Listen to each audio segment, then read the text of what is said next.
wants her real dad to give her away. Plus updates. Original post. My stepdaughter will be getting married on August 3rd. The wedding planning has consumed most of her and her mother's life for the past 6 months. I say her mother because we aren't married, though we've lived together for 10 years. My stepdaughter graduated last December from university. I paid for her to go to college. Though it was a state school, it still ran $40,000. She does not have a job and has been living with us for the duration of her college career and since her graduation. I also bought her a car to get back and forth from school when she finished high school. From time to time, her deadbeat father would pop into her life and she would fawn all over him. Although he has not contributed a cent to her education or paid any child support, she still loves him and wants him in her life, though that is my girlfriend's fault as child support was not part of the settlement. He stays long enough to break her heart by skipping town and breaking some promise that he made her. So, the wedding venue holds 250 people max. I gave them a list of 20 people that I want invited, since I was paying for everything. They told me that was no problem and they'd take care of it. So, I let these people know they'd be getting an invite and they should save the date. This Saturday, I saw one of my friends on this list at a golf course and asked if he was coming. He told me that he wasn't invited. He told me that he got an announcement but not an invitation.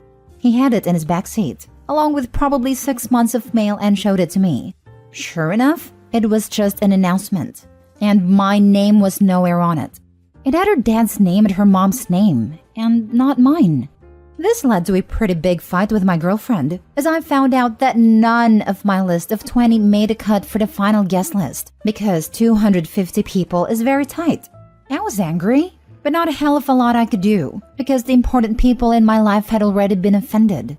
My girlfriend said if some people didn't RSVP, yes, I might be able to get a couple people in.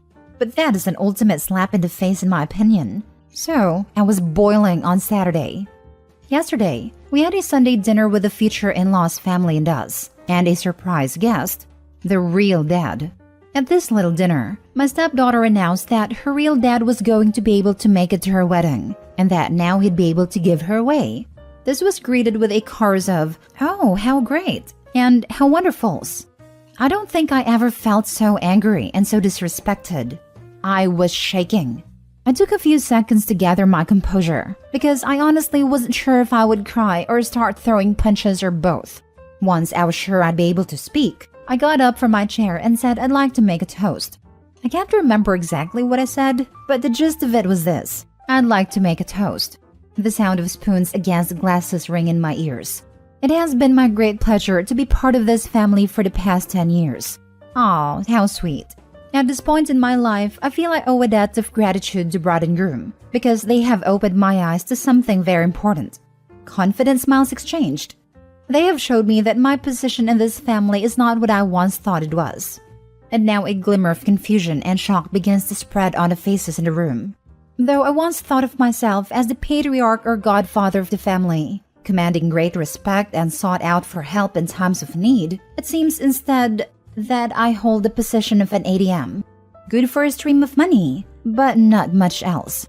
As I have been replaced as host, both on the invitations and in the ceremony, I am resigning my financial duties as host to my successor, a real dad. So cheers to the happy couple and the path they have chosen. I finished my drink and said, "You all can let yourselves out." Is this selfish? Am I supposed to shell out 40 to 50 grand for a wedding that I can't invite anyone to? That I'm not a part of? I'm so done with this crap. I'm done with my stepdaughter. I'm done with my girlfriend. I transferred the money out of our joint account last night. She has not had a job since she moved in with me. This morning, I called all the vendors I had written checks to for deposits to refund my money.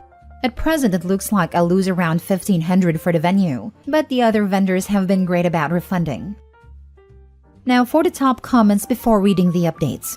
Sir, I respect the stance you have taken and find it disgusting that you would be treated this way after 10 years. The best of luck to you. Ah, catharsis. Seriously, OP, come back in a week and let us know. I swelled with pride listening to how you stood up for yourself. Finally, a good word spoken. Never let others determine your value. I applaud you. This, after 10 years of some sentimental security, if we can call it that, and investment, It takes a great deal of courage for a man to stand his ground and clearly, not passive-aggressively, refuse to take any part of it. It would be totally understandable if they had given even just a small consideration to your wishes. But to leeches like these? Just shake them off your back, man. I would have been even angrier. You paid for her college. You were going to pay for her wedding. And they couldn't even do the bare minimum of inviting your 20 people? That is just pure disrespect towards you. I would get out of that toxic environment right away. I can't believe the mother would do this and allow it. As a woman who got dealt a deadbeat addict horrible piece of crap from my son's father, I'm amazed. I found a great guy who has been there for us. If my son acted like this, I would put him in his place. Real dad or not, this guy has been there day in and out.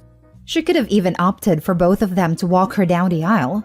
The worst part is, here is this man who grew to love her as his own. So much so that he wanted to invite people he loved to share in celebrating her love, and she basically said, screw that.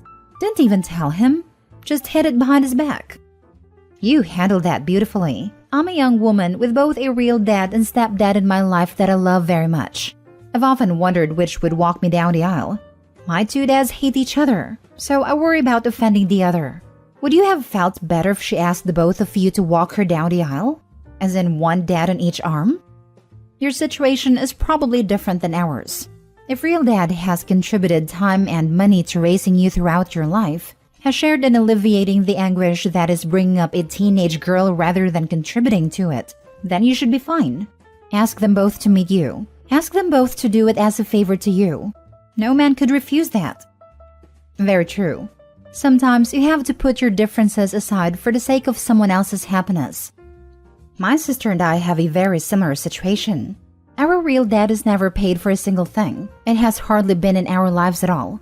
He was and is an alcoholic, and my mom chose to take him out of our lives when I was 2 and my sister was 5, and then she married another man when I was 6.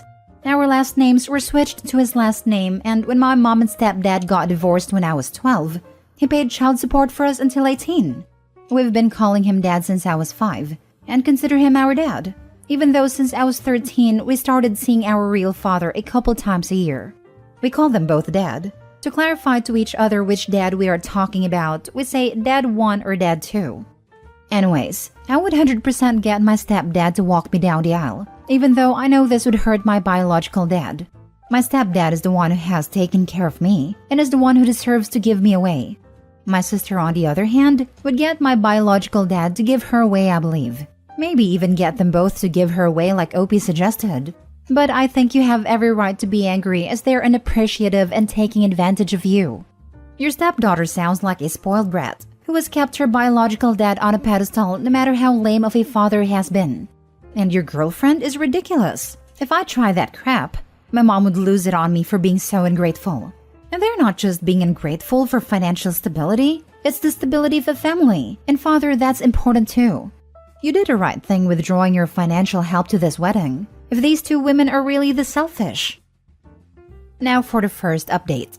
The immediate aftermath was tantrum and people sitting there mumbling while not actually saying anything to me, but to each other.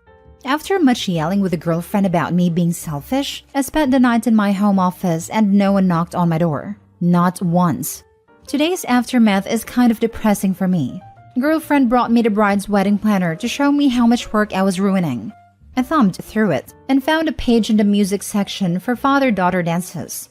All of the songs were catered to real dad's taste.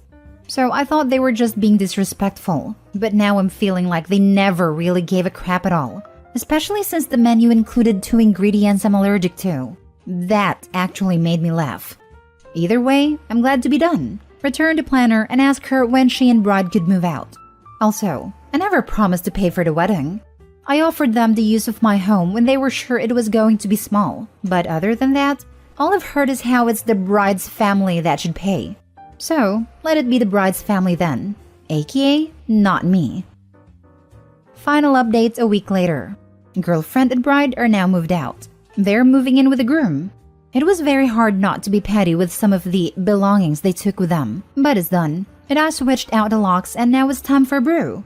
I can't believe how popular the story got, but I feel good to be given support by so many. If I find out what happens with the wedding, I'll let you know, but I can't guarantee that I will put in the effort to find out. From what I've heard, they're trying to scale things back and get his parents to help out. Girlfriend burned bridges when I found out she tried to write herself a check on our joint account the day after the unpleasantness. By then I had already moved money, so I guess I'm a bigger jerk than her, but I could feel it coming. That's all. Thanks. Sometimes you're having a kind of murky day with less than fun thoughts. Then you read something like this and just kinda appreciate that your problems are nowhere near as absurd as this guy's. Reddit has made me feel better about my late mother-in-law. She sucked, but at least she wasn't bad crap crazy. My mother-in-law and I have a good functional relationship, but I suppose if we weren't related, we wouldn't seek out each other's company. Our personalities don't complement each other, and there have been times where it's felt a bit strained or awkward. But my goodness me, she's such a wonderful person. She's generous, steps in to help whenever she can, keeps her head in a crisis, and can basically handle anything. Reddit has made me realize that the people worth keeping close are the good people, not the people you click with. I used to make jokes about having a typically awkward relationship with my mother-in-law, but not now.